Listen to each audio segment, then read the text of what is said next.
Coming up on UT 10 News, how two simple words are fueling sexual assault victims to fight back. And a UT alum is making a big splash. Plus, our own Kenny Cruz was in BG for the Battle of I-75 as the Rockets fought for their 8th consecutive win over the Falcons. Your news in 10 minutes starts now. Thanks for joining us. I'm Madison Humphrey. And I'm Courtney Stack. Diving headfirst into a tank full of sharks might seem like too much of a risk, but for a UT alum, with risk comes reward. Tom Burden, an engineering graduate from UT and an F-16 mechanic in the U.S. Air Force, had his whole life change after he presented his invention on ABC's Shark Tank. The Grip Mat, a versatile tool mat, made him well known all over the country and a local celebrity. I was presenting a product that I made in my basement to billionaires, so yeah, I was definitely pretty nervous. The advice would be just persistence. There's plenty of resources around you, you have to find it, and there's plenty of resources at the University of Toledo. The Shark Tank episode aired November 12th on ABC. And UT students and alumni had the opportunity to present their ideas to Burden and the chance to win $10,000. 5 groups presented their work at the 6th annual Pitch and Pour competition at UT's Launchpad Incubation Center last Thursday. The projects ranged from mobile banking apps to medication for autistic children. They were judged on how well they sold their ideas and how the funds would benefit their company. It's a lot. It was great. Even if it moves you that one step forward, if it gets you one step forward to your end goal, it's perfect. UT alum Chris Rumpf won the competition. And according to the World Health Organization, 1 in 3 women has experienced sexual assault in their lifetime. In an effort to combat this, several Toledoans met over the weekend to share their stories and solutions. UT 10's Brandon Smith was downtown to gain a better understanding of the social movement. Thanks, Madison and Courtney. This weekend, I learned the impact of the hashtag #MeToo.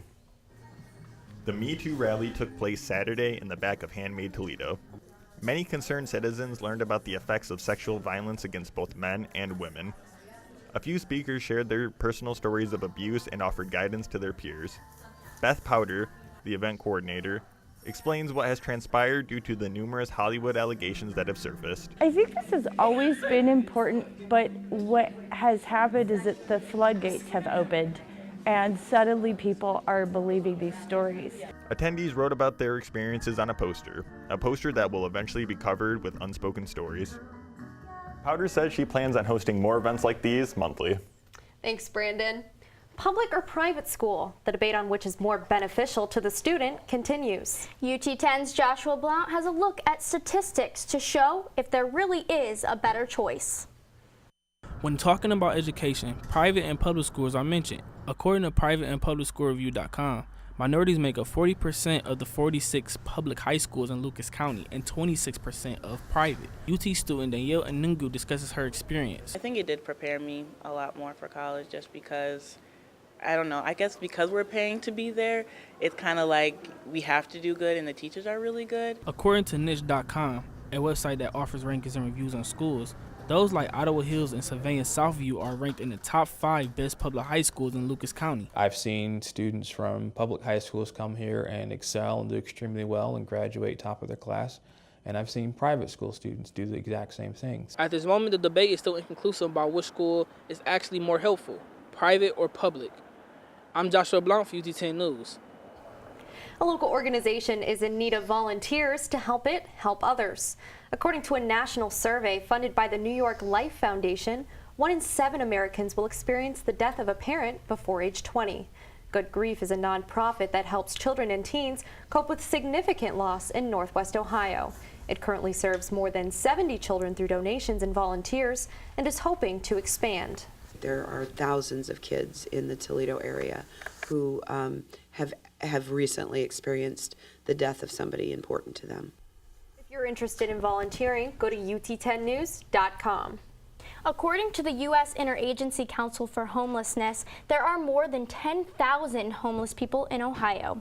That's why UT's Food Recovery Network hosted the Barefoot Walk in honor of National Homelessness and Hunger Awareness Week.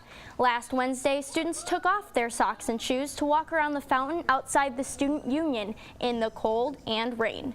This gave them a chance to experience homelessness. We just really hope that people get more awareness about hunger and homelessness, not just in Toledo, but just everywhere. If you missed the walk, there will be another one next semester. Women of Color Rock. That was the slogan at a recent event aimed at recognizing discrimination here at UT. Last Wednesday, the women of UT's National Pan-Hellenic Council hosted a workshop in the Student Union. Its goal was to end harassment and mistreatment of diverse students by UT faculty members. They discussed how to recognize discrimination and take action when needed. It's like a lot of pressure because people make stereotypes about being a black woman, and so you always have to combat that, especially in the classroom. If you'd like to report an incident of discrimination, go to UT10news.com for details.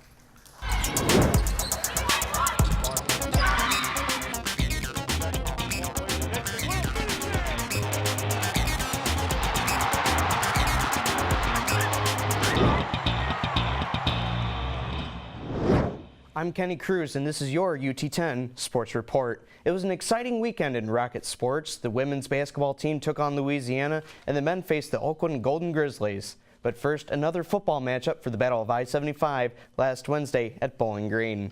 Within the first 3 minutes, the Falcons took control, scoring the first touchdown. Toledo quickly answered back with a 3-yard touchdown by freshman Shaquille Seymour. Both teams went back and forth with touchdowns until junior Jamison Vest nailed a 24-yard field goal to lead the Falcons by 3 at the half. Seymour opened up the third quarter with a 23-yard touchdown run, making his 11th of the season. Toledo was determined to keep its winning streak alive as senior quarterback Logan Woodside handed it off to sophomore Art Tompkins. He found an opening in the defensive line, flying 88 yards, scoring a stats booster touchdown. The Falcons fought hard as they scored a touchdown at the last second, but it wasn't enough to keep them in the game. This was the Rockets' 8th straight win over Bowling Green. Today was a big day. Tomorrow's a really big day to get back and get our bodies healed up and ready to go and rested. And we know what's at stake, so we'll be ready to play. The Rockets' final game will be this Friday at home against Western Michigan. As the women tried to redeem themselves from last Tuesday's loss to Louisville, they hosted the Louisiana Raging Cajuns on Saturday. The game started out slow with both teams having turnovers, but junior Michaela Boyd was able to steal and maintain control, making the first basket of the game. Shortly after, Louisiana made a jumper, getting them on the board.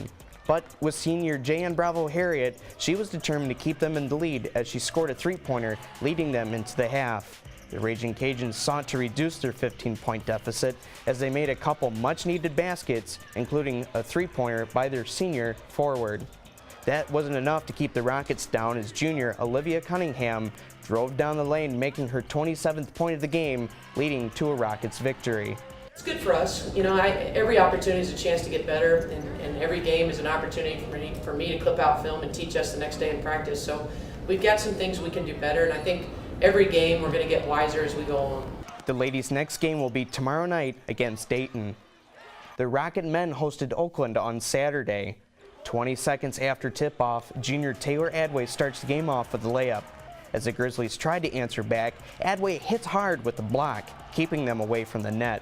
This allowed junior Jalen Sanford to race down, making a jumper. Oakland got possession of the ball, making enough baskets to keep them alive before the half. With the third quarter starting, the Rockets came out on fire as 6'8" forward Nate Navigato throws down a slam dunk. The Golden Grizzlies attempted to close the scoring gap with a solid jumper and a much-needed triple. That still wasn't sufficient enough, with senior Trayshawn Fletcher scoring his 20th point of the game as UT wins 87-74. I'm learning, I'm having a lot of fun coaching.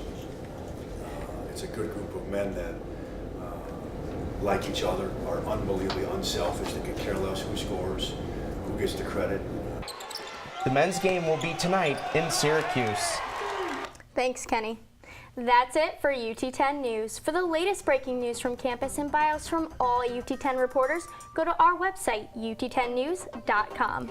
And remember, you can watch the live stream of our newscast production every Tuesday at noon on our YouTube channel. For Courtney Steck, Kenny Cruz, and all of our crew, I'm Madison Humphrey. Have a great Thanksgiving break and stay tuned for more news from the UT campus.